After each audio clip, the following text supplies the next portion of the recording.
Welcome to Manufacturing Talk Radio, your everything manufacturing podcast, with host and veteran manufacturing industry expert Weiss and co-host Amy Nicklaus. Make sure to check out our catalog of 800 previous shows on YouTube, Spotify, or wherever you're listening. Now, let's get into the episode.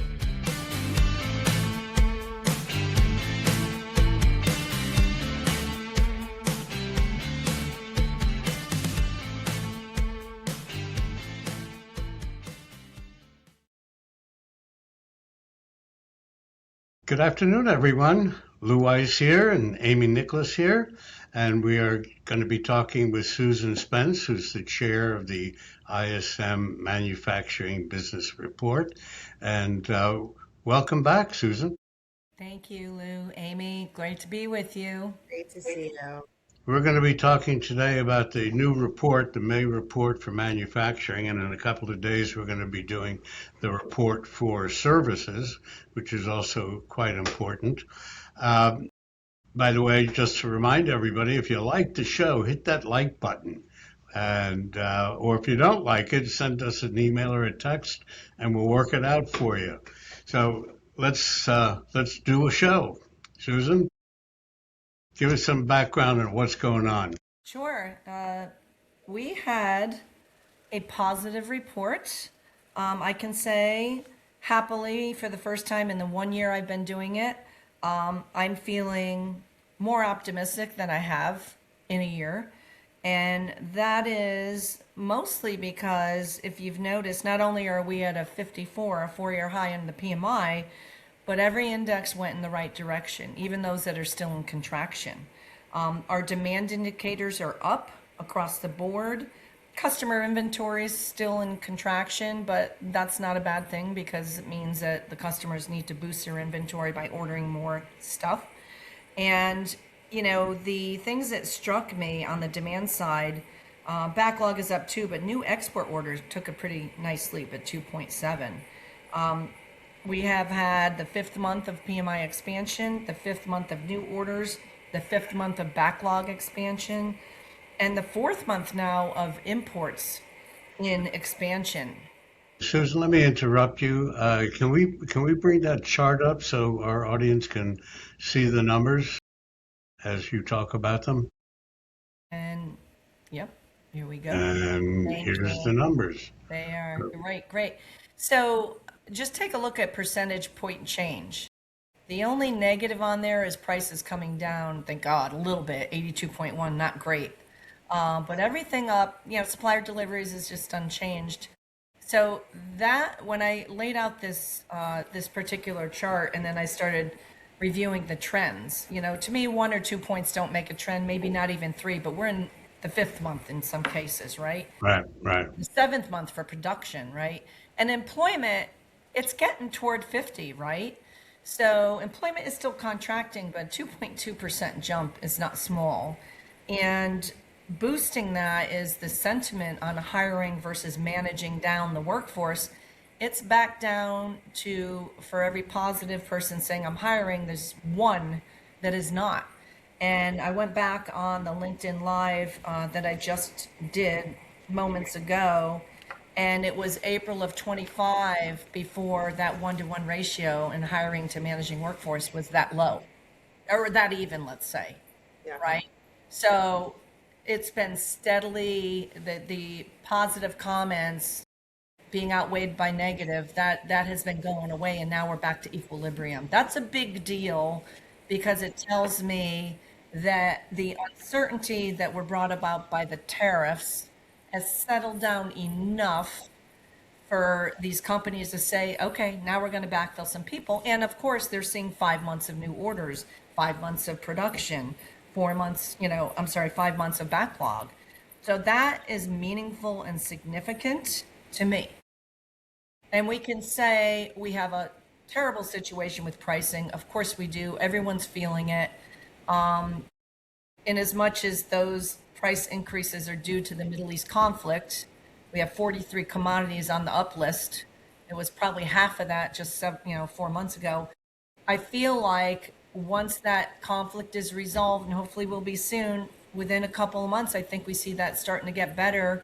and we continue on our expansion. The worry, conversely, is that it's months and months and months, and that the price increases and now the shortages of the supply chain could start choking off demand. Hopefully that won't happen.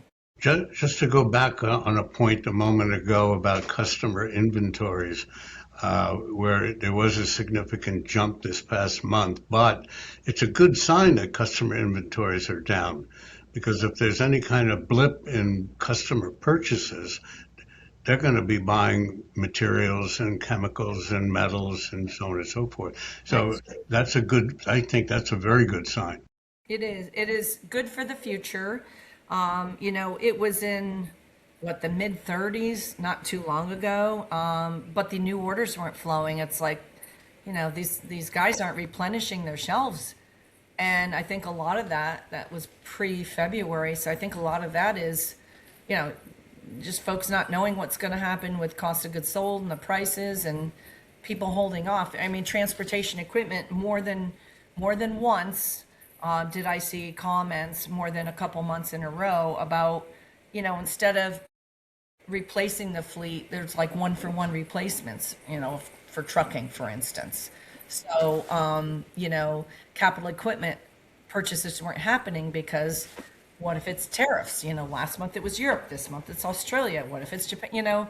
So uncertainty bred people standing in place and not doing anything.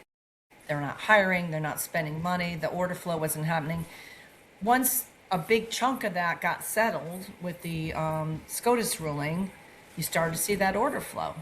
Now we've got, unfortunately, the Middle East conflict that is driving prices up, but it didn't look like it's necessarily clamping down on demand. So I feel pretty confident that if that can end relatively soon and prices will die back down, then we keep going. One of the things that I would think would concern responders, and that is, as we've already pointed out, about supply chain disruption and about price stability or instability, and yet people are still out there buying. So are they just out of their minds and buying and spending like reckless drunks? Drunken sailors. Yeah, the consumers have been resilient. Not all of them, of course. Yeah, they are, and I think that speaks to an underlying strong economy and pretty good unemployment. It's not unemployment is still decent. Seems like a converse, but let me ask you that. We're seeing this consistent uptick, and I know that in the past, a lot of the comments and continue to be, the potential of what ifs, a lot of what ifs, a lot of uncertainty. What are you seeing? Obviously, we're still in the same position as we were a month ago, 2 months ago. We're still seeing an uptick. Why do you think that is, being, that the situation is still really the same, but we're still continuing in the right direction? Yeah. I think it's pent-up demand. I think the number of months that the demand indicators were not good, starting last, March or April, all the way through December, I think once the SCOTUS ruling happened in February, there's a window maybe before replacement tariffs rear their ugly head. That's probably part of it, getting ahead of that. But, there was not a lot of ordering going on relative to, years past. So I think, starting with the January orders, which were maybe replenishing shelves in the holiday, as long as American consumers are buying and not changing their behavior all that much, depending on their income bracket, then orders will flow.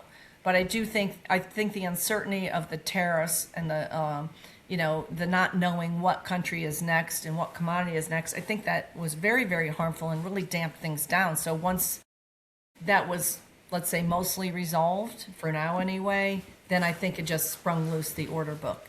When the war and the pricing, and now some supply shortages because of the Strait of Hormuz, I feel like it's more temporary-ish than, months and months and, going on like 8-9 months of, what country is next in the list of, tariffs. And, Again, it's just think about, when you have a conflict, especially in the Middle East, we've seen it before, what's going to happen. It's going to hurt relatively short term, though, unless that conflict goes on for Right. months and years, right? Which hopefully it's not going to happen.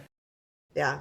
So it sounds like, Refer, for, go ahead, Amy. no, I was gonna say from like the the layman's perspective, I guess for me anyway, what it sounds like is what the goal was really to bring manufacturing back and get it to be into a much stronger place. And while there seems to be a lot of uncertainty and growing pains, that is what's happening. It looks like that's what's happening, even though we have some of this additional turmoil that we, obviously it could potentially be short term. Is that? I gotta say, I am not seeing it happen from this group of panelists. I do not see comments, and there's 400, 500, 600 comments a month I read through, and in general production, demand, hiring orders. I don't see, we're building new factories. I'm just not seeing it. Doesn't mean it's not happening in other areas, but our panelists tell us by and large that has not happened. And in some cases, I remember a comment, probably it was from October, November, that says it's still cheaper to buy my goods from China. It just eats into my profit margin, but it's still cheaper. Or, we aren't going to hire with all this uncertainty. This is months ago, with all this uncertainty. And so, the opposite is happening. We're just holding still, and we may be closing factories, right? So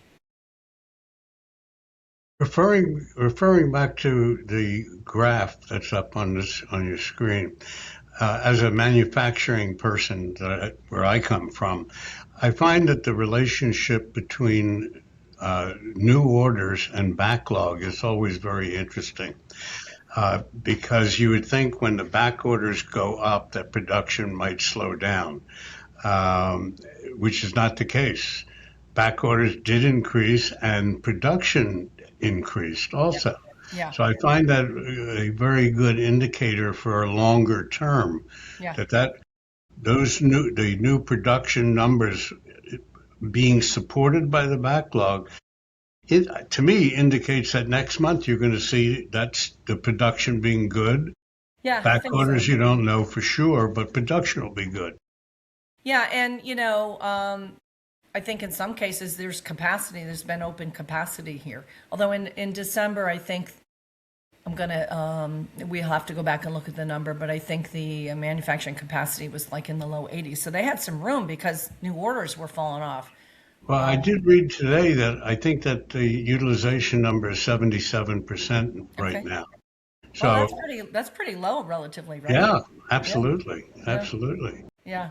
So, So that may very well be true. So they can handle more orders, and right, right. and I like to kind of plot all these things in conjunction to say, okay, what's the lag time between new orders and production and backlog, Yeah. and then when does employment finally start to hit the 50 and above level? I think when there's more confidence, and there just wasn't a lot of confidence last March all the way until December, January. Well, as an aside topic, I think skill gap and people retiring from manufacturing and or dying. I think that, and we're talking right now. We're having the president of Community College of Morris County, New Jersey, is going to be on our show. And what they did was they opened up a manufacturing facility on campus. Yeah. Yeah. And the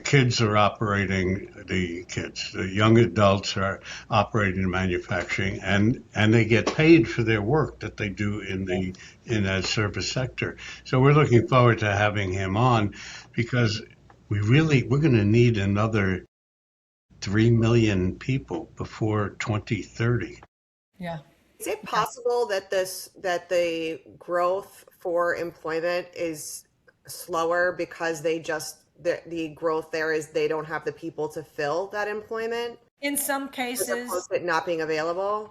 in some cases, comments are we're having a hard time finding skilled labor, and sometimes they're talking about salary engineers, and sometimes they're talking about, a machine operator, right? It wasn't the most prevalent comment, but, you want manufacturing to come roaring back. Well, doing it in the U.S. isn't as easy as saying, we're going to throw these tariffs on so many products that people won't have a choice but to build here. But it didn't end up happening in a large way from my point of view, from what I see from these comments.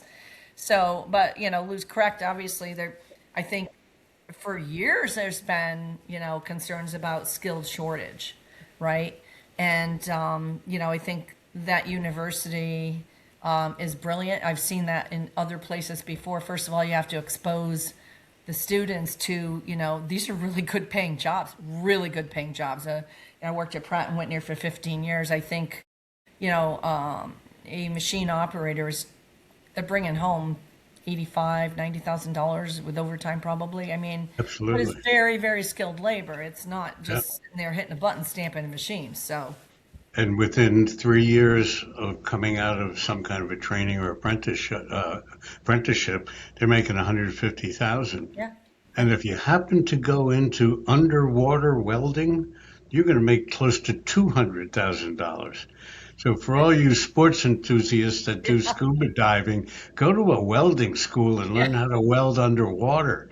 You're going to make more money than your father ever did. I mean, even just if you think about like the college, the incentives now, the number of scholarships. I know like BlackRock put together, I think it's $100 million for a future builders workforce initiative with, grants and training, Americans for manufacturing jobs. So there's a ton that's happening right now as far as what's being invested in that area. I think that's all going to pay off. That's going to be obviously it's going to have to start though, and they're going to have to get educated before they can come to work. But yeah, I think that'll be good. So it'll be interesting to see how those numbers change. I'd like to point out on the report that the commodity prices up or down, there were none that were down. None. None. I think last month there was one that was down, and the month before that there was none that were down. It's a long, long list. Yeah, yeah. It is. I mean, Absolutely. corn is back on. Yeah. And there are actually some shortages on certain commodities like aluminum, copper, Yeah. silver. And, silver is very much required for the use in technology today and iPhones and things of that nature. And there is a shortage.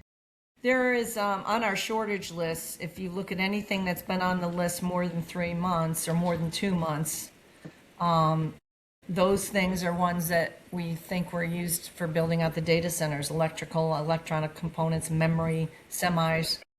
And then there's new stuff, right? Propylene glycol, resins, aluminum again. So a lot of times you look at what's short and it's also up. So. Yeah, makes sense. Yeah. Makes sense. So we need war to be over. We need prices to go ahead and settle back down, and whatever we're going to see, replacements tariffs this summer. Hopefully they're going to be within the section of the law that won't be challenged, but maybe will be reasonable, maybe more like 10, 15 versus 45, 50, 60. And I think we'll have a longer term expansion if we get that. That is my my gut feel. Well, it might also help to have this this war that we've been in to come to a stop. Yes. And then things might go back to, I don't know, normal. Normal-ish. Yeah. Normal-ish, right, Yeah. right. Yeah. I don't think that we're ever going to see what I would consider normal. But that's just me. What other points would you like to bring out for us, Susan? I don't think I mentioned this one yet.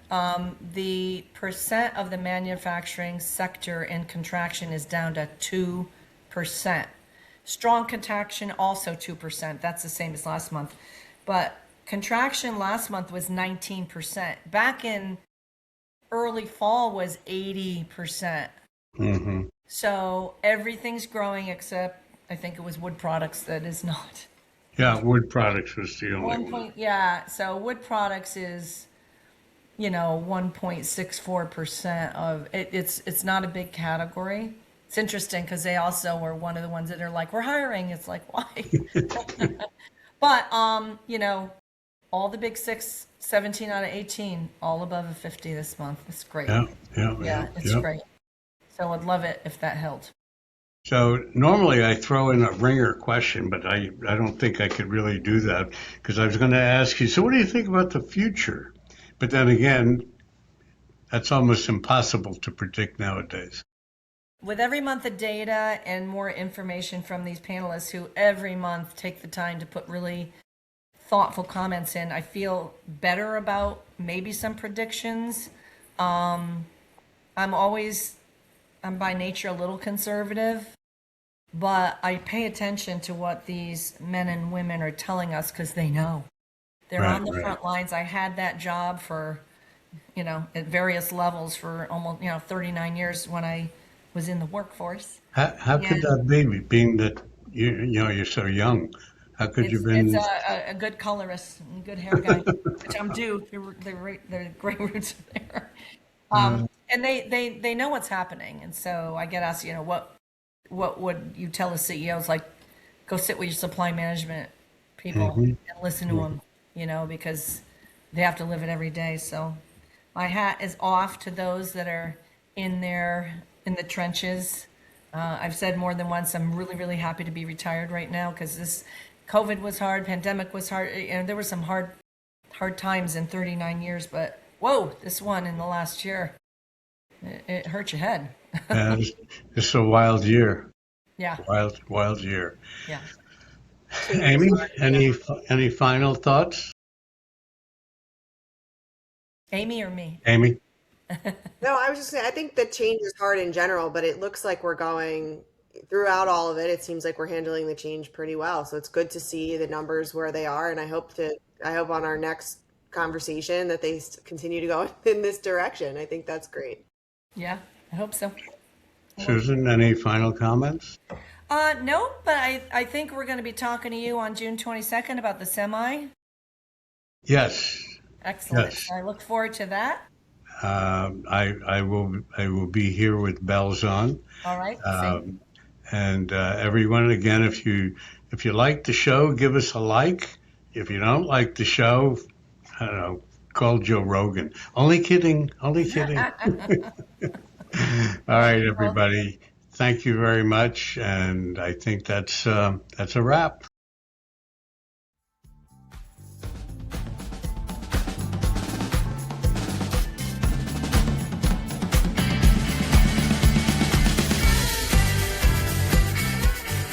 Thanks again for joining us on another episode of Manufacturing Talk Radio with hosts Louis Weiss and Amy Nicklaus.